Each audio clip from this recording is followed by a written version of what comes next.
Hey guys, welcome to my channel. I hope you're all doing very well. So I just saw X-Men Dark Phoenix. Let's talk about it.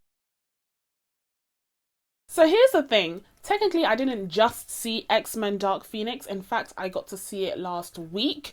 But I have just been dreading making this video because honestly, this film is just so drab. I'm over it. I've moved on from the whole X-Men franchise at this point, that the thought of backpedaling and talking about this film in any form of detail just, it really did not appeal to me. However, 2019 seems to be the year of the end of eras. You have, the Avengers and you have Game of Thrones. And I thought it wouldn't be fair, it wouldn't be respectful to our forefathers if I did not do a review on X-Men Dark Phoenix, because this is the end of an era. It's the end of the X-Men era. And whilst it's not quite as prolific as the MCU has become, the X-Men is a huge, huge part of the comic book movie renaissance that we're experiencing right now. And so I think it wouldn't be fair, it wouldn't be just if I simply glazed over this film and didn't review it for you guys. So that's what we're going to be doing here today. There will be spoilers in this review. We're just going to be talking about the film and kind of ranting about it, and then once I get those thoughts off my chest, hopefully I'll be able to sleep more soundly at night. Let's get into it. The Dark Phoenix is directed by Simon Kinberg, who has been involved in the X-Men franchise for a very long time, but mostly in a writing capacity. So this time he is directing as well as writing. And he also wrote X-Men The Last Stand, which is kind of regarded as one of the worst X-Men films, maybe even the very worst X-Men film. I've watched all of the X-Men films, but a lot of them have kind of jumbled up together in my mind. A lot of them don't really stand out to me personally. I started watching this franchise, like a lot of other comic book movie franchises, after I saw the Avengers and realized that this was a whole subgenre in its own right. I was interested in some of the early X-Men films. I liked the first and second one, but otherwise I wasn't really invested in the X-Men franchise overall. And in fact, my favorite films come from the latter half of the franchise, with First Class and Days of Future Past. So overall, that was kind of the mindset that I was in going into this film. I already knew about the behind the scenes issues that this film has experienced, and with the Disney Fox acquisition, it became even more apparent that this film may even be tabled altogether.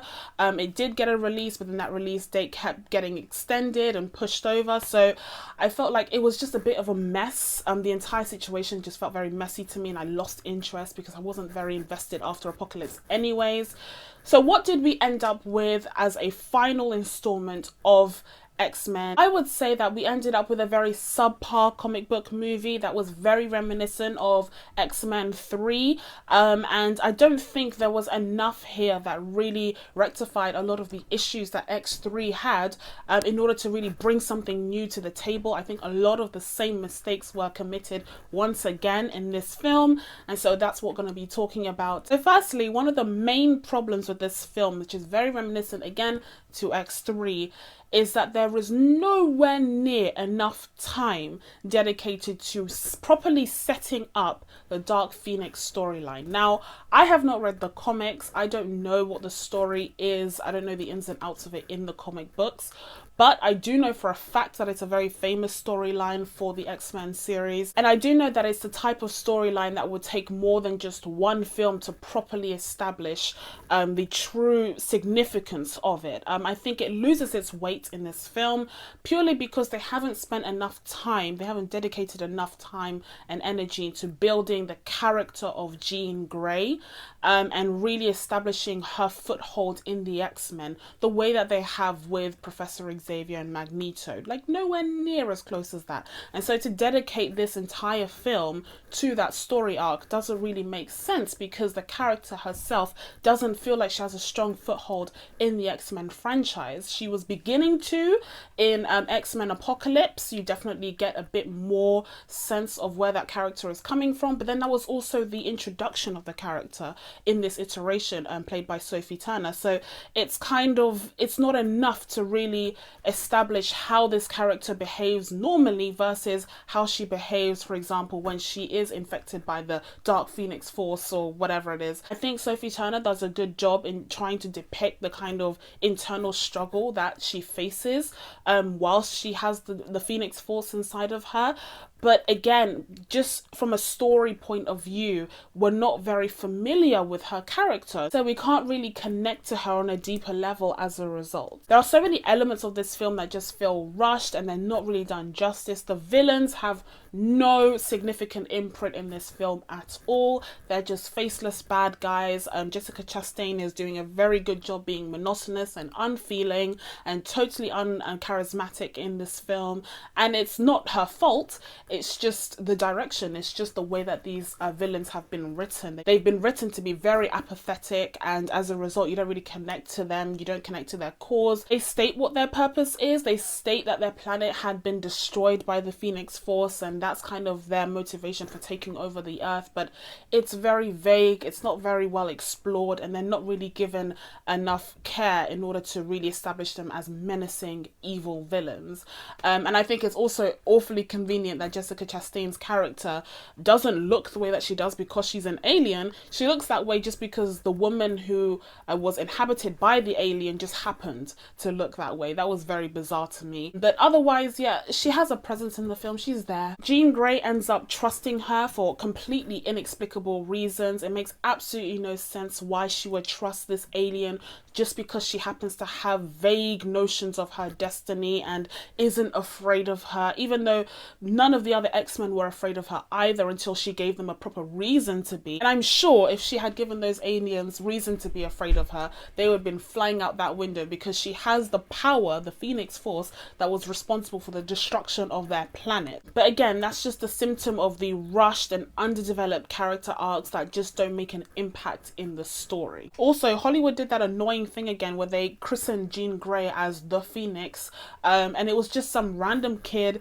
during that unsupervised forest party that they were having after the X-Men managed to save the astronauts. How would they even come up with the Phoenix imagery if they weren't even there during the mission? It was just nonsense. And then of course you had the death of Mystique, which should have been a big deal, but the trailers had already betrayed this long ago. They had already spoiled this for us, and which is just absolutely shocking and goes to show just how over it Fox was at that point, because they revealed a huge plot point of the actual film in the trailer. It was just so weird. I mean, I would care more if, one, it hadn't been spoiled in the trailer, two, Simon Kinberg himself hadn't spoiled it in an interview months ago, and three, if Jennifer Lawrence as Mystique was even a talking point at this point anymore, which she isn't. Everyone's been aware of how she's basically been checked out of this franchise for a while now, and she's been looking more and more just like Jennifer Lawrence than she has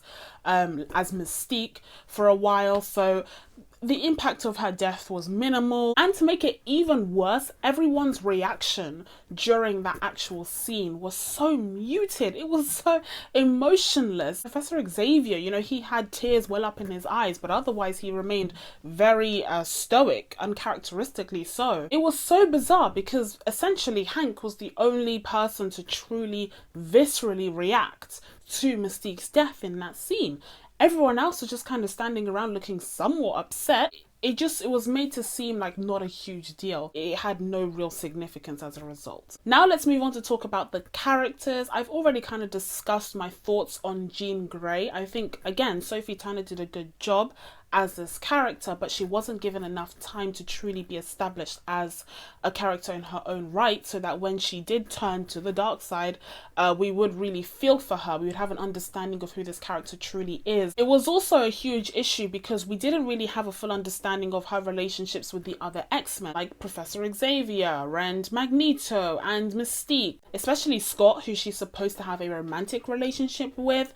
And I think Sophie Turner and Ty Sheridan had okay chemistry. Like, it wasn't electric. It wasn't quite like Wolverine and Jean Grey from X3. I think they were definitely trying to have that spark, but it wasn't wholly convincing in my opinion. So that was kind of a shortcoming of that as well. We of course have the return of some of our favourite characters from the X-Men franchise, like Professor X and Magneto. Now the issue with these characters is that they are very well portrayed by the actors. I think James McAvoy and Michael Fassbender do an incredible job as these characters every single time, no matter how crappy the film is. But I will say that they're very stagnant. They haven't really moved on from their filler philosophical discussions for quite some time now. So those discussions are very deep rooted in the X-Men lore, and I fully appreciate that, and I think that's one of the most interesting parts of the X-Men franchise. But they haven't really moved, they haven't really adapted over time. So I think that's why they've kind of felt a bit stale in the latter films. Whilst the performances have been excellent still, I just don't think the characters themselves have done much development. They haven't done much. In the case of Professor Xavier, it's interesting because he has kind of gotten what he wanted at the beginning of this film. He's kind of gotten a tenuous but successful relationship between the humans and the humans in power and the mutants, right? So I think that does take a very interesting angle where he's been awarded all of these prizes and recognition for his hard work in maintaining and bringing about that relationship. But I will say that it does make him a bit of a distant and less kind of personable character in this film, and unjustifiably so. I don't really see why there needed to be such a weird turn for Professor Xavier, for him to kind of be almost an anti-hero at the beginning of this film. You never really get an understanding of why it is he became so kind of superficial, like the film was leading us to believe, and obsessed with recognition and awards, as Mystique accused him of being. So that was kind of done half-heartedly and not really well explored, which is a shame because they're doing such an amazing character a disservice in that front. Similarly with Magneto, again, he hasn't quite evolved throughout the X-Men films, and so he remains very stagnant, just philosophically and also just physically. He has his land, his patch of land now with his fellow mutants, and he's kind of just chilling there. I think it was very bizarre that Jean Grey went to visit Magneto. I understood the kind of link there of him having hurt people before and he's changed now, but it just didn't feel very convincing. It was very manufactured, their relationship. And again, we don't really know much about the relationship between Jean Grey and Magneto to begin with. So to see them come together, it wasn't like a fulfilling moment. It wasn't like a moment that could have existed if it had been Quicksilver finding out that Magneto was his father, which we never really got, and that really annoys me, but whatever, we're done now, I guess. So then you have some side characters like Nightcrawler, Quicksilver, Storm, and all three of them were very much in the background. I really like Nightcrawler. I think he's got a unique personality to the rest of the X-Men. He has kind of this childlike naivete to him that makes him very curious and also very compassionate. I just enjoy him very much as a character. He kind of stands out in that way. Someone else who would stand out if they actually let him be on the team for the majority of the film, and that is Quicksilver. I'm so annoyed that they did it again. They benched him again, just like they did in Days of Future Past, where he had to go home for some reason. They keep benching this character because Simon Kinberg has no idea what to do with him, and it's really annoying. He's not a fix-it to everything. They've shown that he has weaknesses to his powers. Jean Grey was able to defeat him. I didn't really understand why he gets benched. It's not like he's this super powered, unbeatable entity, well, the way that Jean Grey actually is. He could offer something interesting to the team, but not be completely impenetrable as a character. I don't understand why he was benched again. He's one of my favorite parts of this entire X-Men lineup, so it just frustrates me personally. And also, again, I don't love how they never quite resolved the whole Magneto is his father situation, but whatever, we're done now, so doesn't matter. And finally, Storm. Now, I remember a few weeks ago, the actress actually came out and voiced her somewhat annoyance at the fact that her character doesn't really have much to do, doesn't really have the chance to fully develop as a character in her own right. I'll have to agree here. I mean, she's not really given much to do at all. Her relationship with Jean Grey isn't really explored here at all, so she seems very much like a detached member of the X-Men. And so when she does make that sacrifice play, when she joins the team on their quest to find Jean, it doesn't really feel convincing. It feels like she said yes because the script told her to say yes, which is exactly what happened. Her powers look incredible. They're very well done, and we'll get to that later on in the review. But in terms of the actual person, the actual character, there's not much to go off on there. Unfortunately, she feels very much like an early 2000s, maybe even 90s character of color. She doesn't really have a huge role to play in this film, and she hasn't been given defining characteristics to really latch onto for her to be a likable and identifiable character. It's not really good enough for 2019 in my humble opinion, so not a fan there. Okay, so I've crapped on this film for long enough. For me, it's been almost an hour. For you guys, hopefully nowhere near as long as that. It's time to get into some of the good parts, because there are some good things to talk about. Firstly, I really like the score of this film. I think the music is really, really nice. I can't remember what it sounded like now, but I remember being in the cinema and thinking, wow, you know, this is really great music. So that's something that I really appreciated. Good job there. Also, I really enjoyed seeing the X-Men work together. I like seeing how their powers interact and how they can use them together and create cool combos to get the job done. I think that's really interesting, and that's something that, to be honest, no matter what their characterizations are like, just the fact that they have these really cool powers will always be an interesting part of any X-Men franchise. Also, I was especially impressed with the visual effects of this film. I think it's actually genuinely really, really well done. The way that they have actualized Jean Grey's powers and the Phoenix Force and everything like that, it was just done very, very well. And it was visually stunning. I think it's amazing because this is the second comic book movie to be released this year after Captain Marvel to be set in the 90s. And only one of the two actually looks like their CG came from the 21st century. Just saying. But overall, I've made my feelings very clear regarding this film. I wasn't a huge fan. It's not a huge disaster the way that some critics have depicted it as being, but I definitely don't think it's anything remarkable. I think it's a shame that the X-Men franchise, which has lasted almost 20 years